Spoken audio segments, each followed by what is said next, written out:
Tempat pulang. Dia menghampiriku, pria yang kucintai sejak 3 tahun ini. Pria yang membuatku bahagia.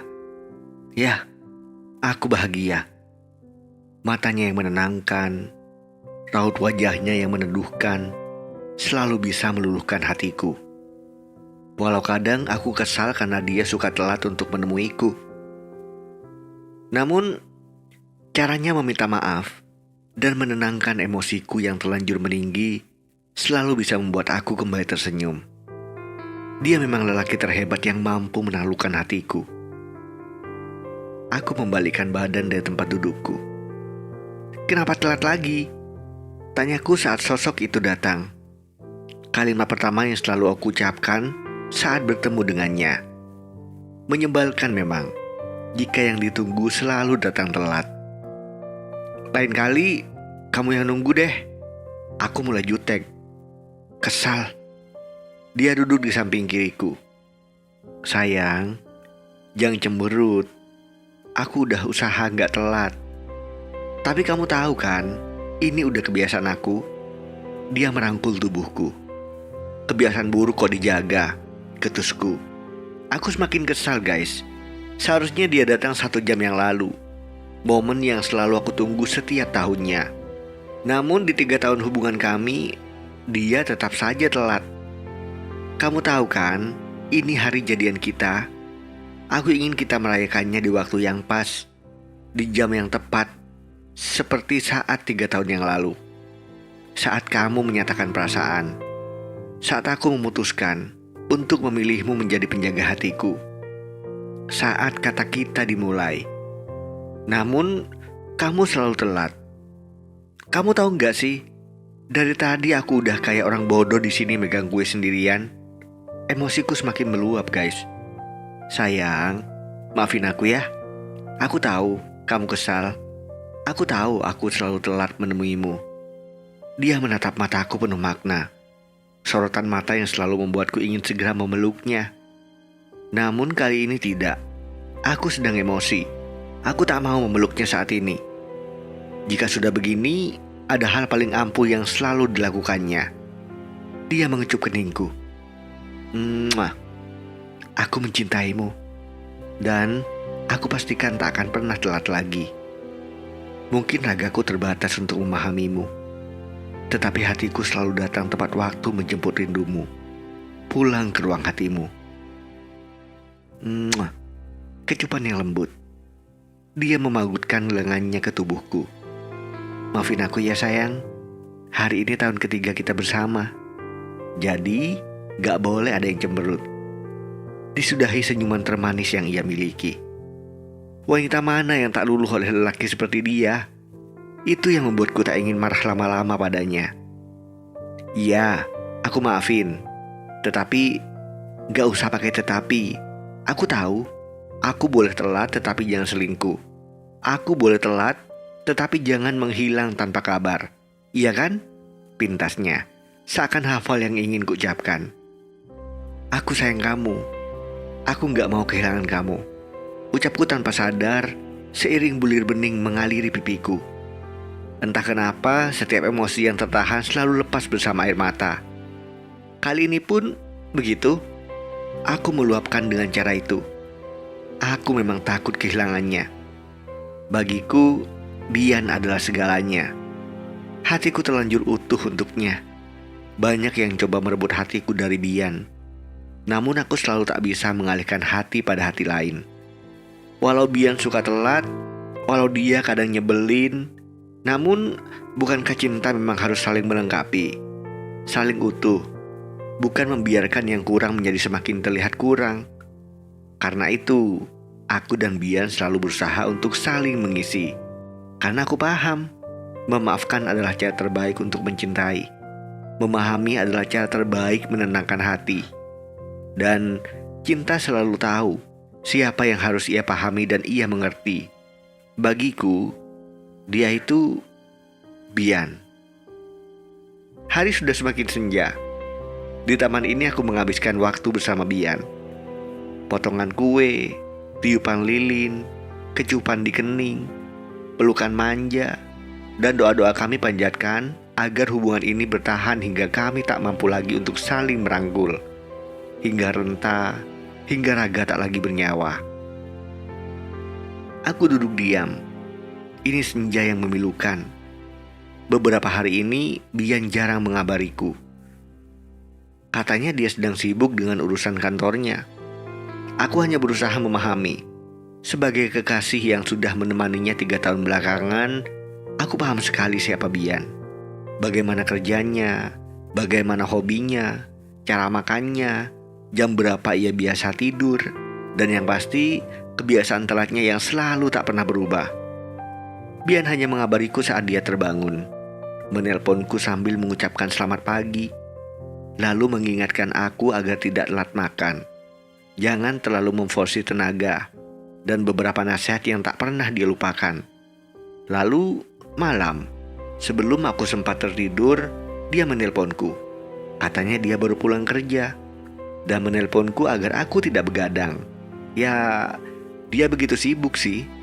Dia lelaki yang gila kerja. Aku berusaha mengerti, guys. Sangat mengerti Bian.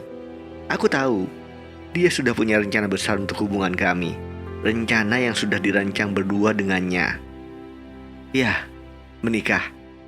Beberapa hari yang lalu, ia memintaku di taman tempat pertama kami jadian. Di taman yang selalu kami sebut dengan taman hati. Tempat kupu-kupu dan peri saling berbagi keceriaan. Tempat di mana aku dan Bian dapat menikmati langit sore tanpa banyak halangan. Aku dan Bian penyuka senja. Karena senja pernah membuat kami jatuh cinta. Selalu jatuh cinta. Namun senja ini hatiku pilu. Ada hal yang mengusik hatiku. Seseorang yang dulu pernah membuatku hampir tak percaya lagi pada lelaki. Rio. Seseorang yang dulu membuatku cinta mati. Akhirnya ia pergi tanpa permisi, menghancurkan segala rasa yang pernah tumbuh. Dia pergi begitu saja, meninggalkan hati yang terbalut luka. Hingga akhirnya Bian membuatku kembali percaya bahwa cinta selalu datang dan pergi.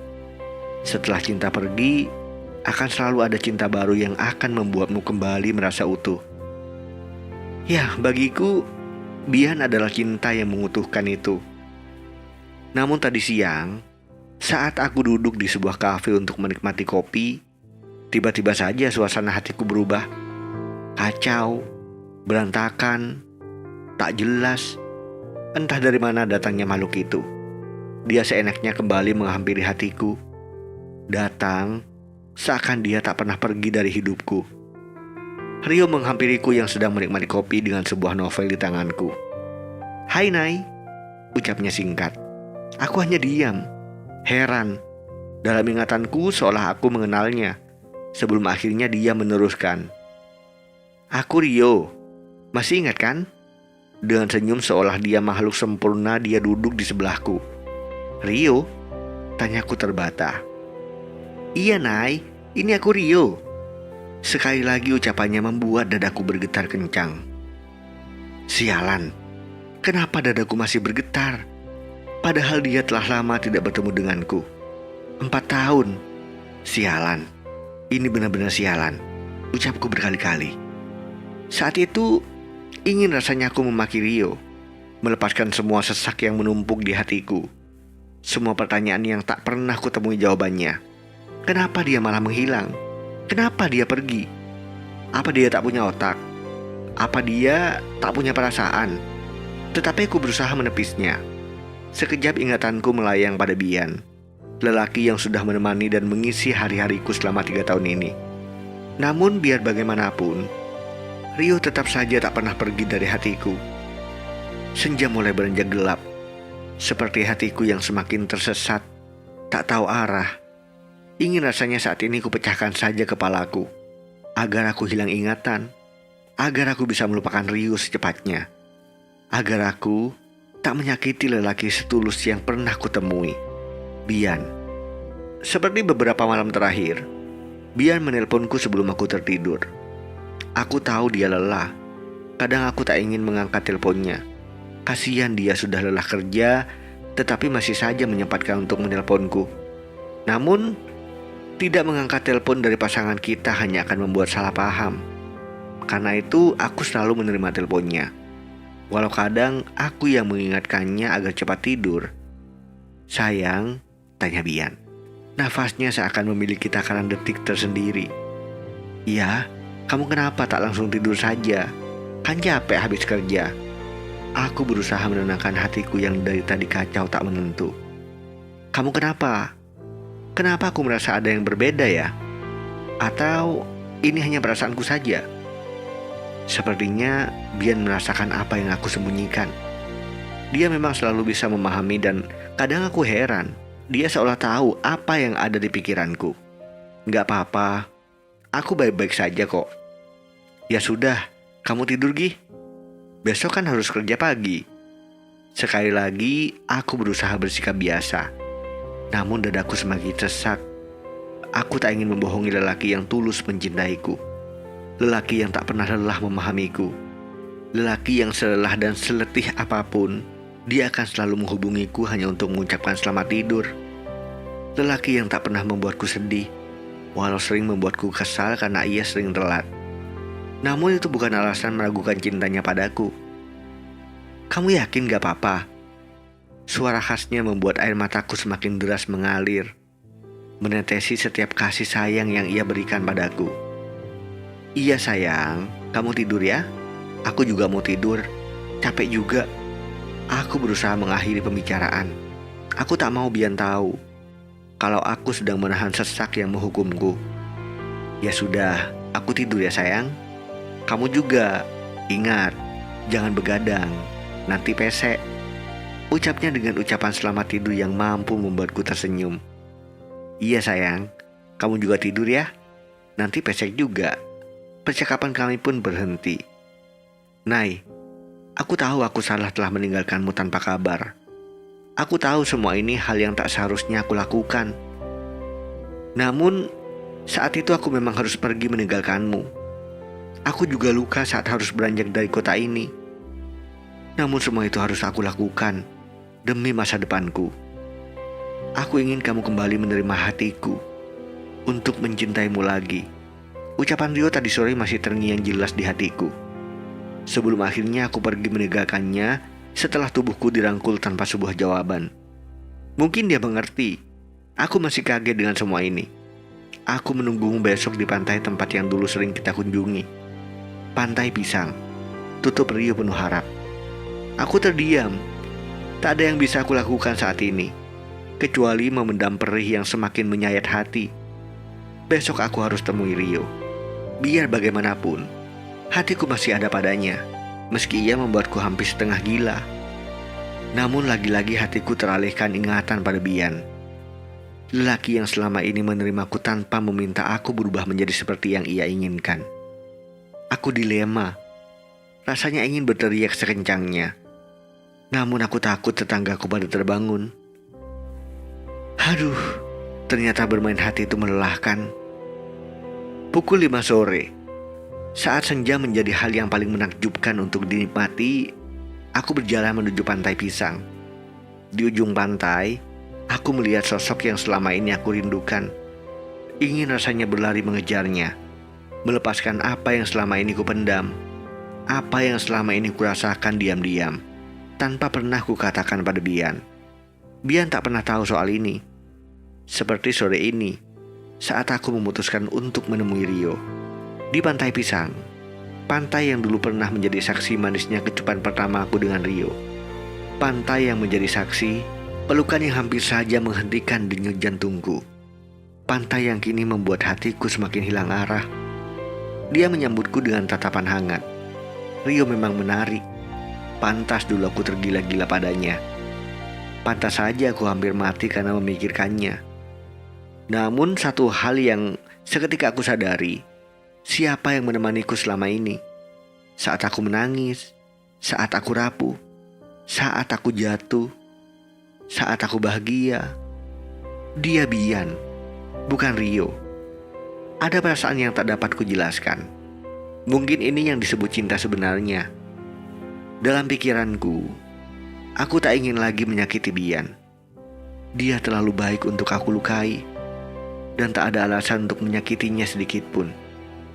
Saat ini aku sadar, ada yang pantas dicintai, ada yang pantas dipertahankan, dan ada juga yang pantas ditinggalkan, bahkan dilupakan. Rio, aku tahu, aku pernah mencintaimu hingga aku hampir gila.